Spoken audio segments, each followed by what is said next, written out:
Good morning नमस्ते सबैजनालाई आज चाहिँ नि म बिहान 5 बजी नै उठेर नुहाइ गरेँ। अहिले चाहिँ नि यहाँको पोखराको चाहिँ नि वेदर 8 डिग्री छ, एकदमै चिसो छ। आज चाहिँ नि म एकदमै स्पेसल ठाउँमा जाँदैछु। म तपाईँहरूलाई भरे पछाडि पनि देखाउने छु है।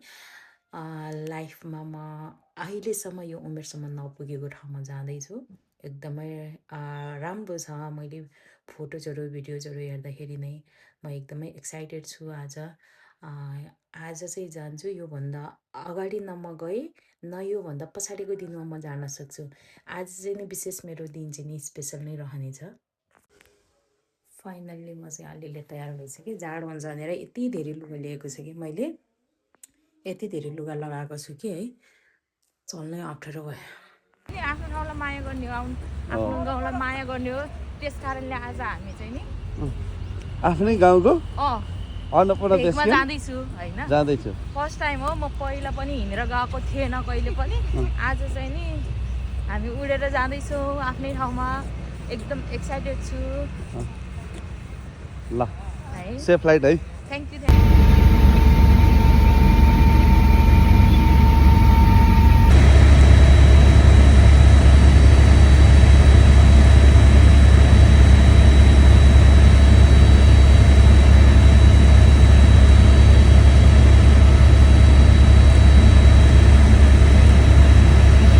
यो चाहिँ नि पोखराको भ्यू हो, एकदमै राम्रो देखियो। हस्पिटल पनि है, एकदमै राम्रो देखिँदो रहेछ।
यो चाहिँ नि माथि म चाहिँ सायद 2 वर्ष या 3 वर्ष कति भयो त्यो टाइममा चाहिँ नि हिँडेर गएको थिएँ। एकदमै राम्रो ठाउँ होइन, मैले एकदमै इन्जोय गरेको थिएँ यो डाँडा हिँड्दै। लास्ट दिनमा चाहिँ हिँड्न चाहिँ सकेको थिइनँ, तर म एकदमै इन्जोय गरेँ। अनि त्यो पहिल्यै गइसकेको ठाउँहरू देख्नु पनि एकदमै आनन्द लाग्ने, रमाइलो लाग्ने। जुन त्यो मार्दी हिमालको डाँडालाई पार गरेर जानुपर्दो रहेछ अन्नपूर्ण बेस क्याम्प एबिसी चाहिँ नि। हामी चाहिँ नि फेरि त्यहीँतर्फ लम्किँदै गरिरहेको छु। एकदमै राम्रो, मलाई त साह्रै राम्रो लाग्यो। मलाई आनन्द भयो यो ठाउँमा पुगेपछि।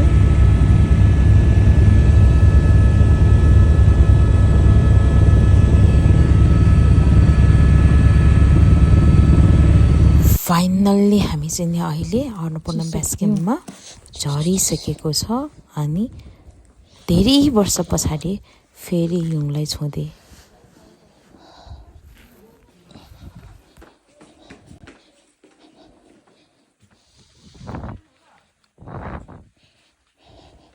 चार 4130 मिटर माथि होइन। अनि को हो तिमी? सृष्टा गुरुङ हो। ओहो, यता अलिकति एन्टी लाइट परे, तर हामीले भ्यूको इन्जोय गरिरहेको छौँ।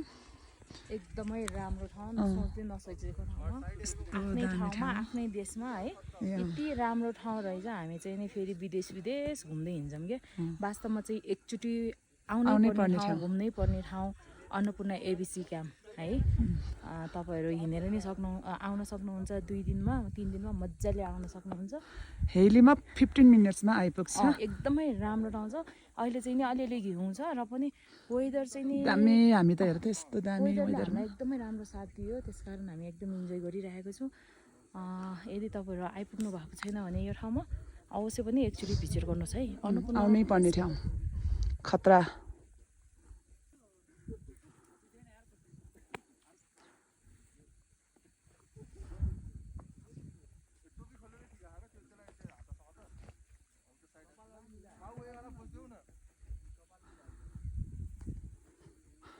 लास्टमा हिउँमा निकै रमाइलो भयो। फर्किँदै गर्दाखेरि हामी 1 घन्टा त्यहाँ बसेर हामी चाहिँ फेरि फर्किँदैछौँ है। एकदमै रमाइलो राम्रो लाग्यो। हिउँ एकदमै राम्रो ठाउँ छ अन्नपूर्ण एबिसी बेस क्याम्प। एकपटक चाहिँ नि आउनै पर्ने ठाउँ हो। यदि तपाईँहरू यो ठाउँ घुम्नु भएको छैन भने अवश्य पनि आउनु होला। एकदमै राम्रो छ। हामी चाहिँ नि हिँडेर 3 दिनमा आइपुग्दो रहेछ, तर हामी चाहिँ नि अलिकति मेरो मोटोपनले गर्दाखेरि म हिँड्न नसक्ने भएर हिलेमा आएको आज।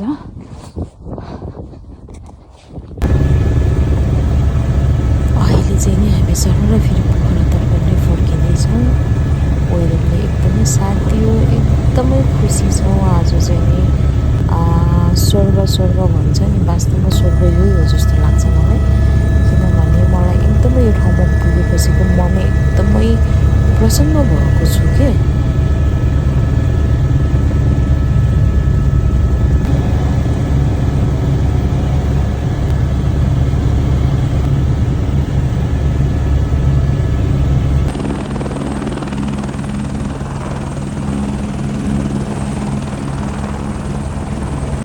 अहिले चाहिँ नि हामी पोखरा डोमेस्टिक एयरपोर्टमा चाहिँ नि ल्यान्ड गरिसकेको छ। यो भिडियो सम्झना हुने मित्र अमृत गुरुङलाई पनि धेरै धन्यवाद। राम्रो भयो त्यस्तो ल जस एकदमै धेरै समय पाएँ ल। Thank you. थ्याङ्क यू तपाईँलाई यस्तो छिटो यस्तो प्लान बनाइदिनु।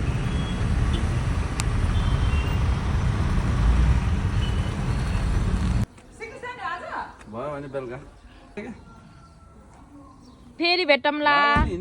By by. भोलि आउने हो नि तिमीलाई जाम भन्दैछ। हो नि त होइन र अफिस टाइम सब अफिस गएर थाहै हुन्न कि गाडी। ल हाम्रो टोलीहरू एउटा गरी गयो। ल बाई बाई। फेरि भेटौँला। ल।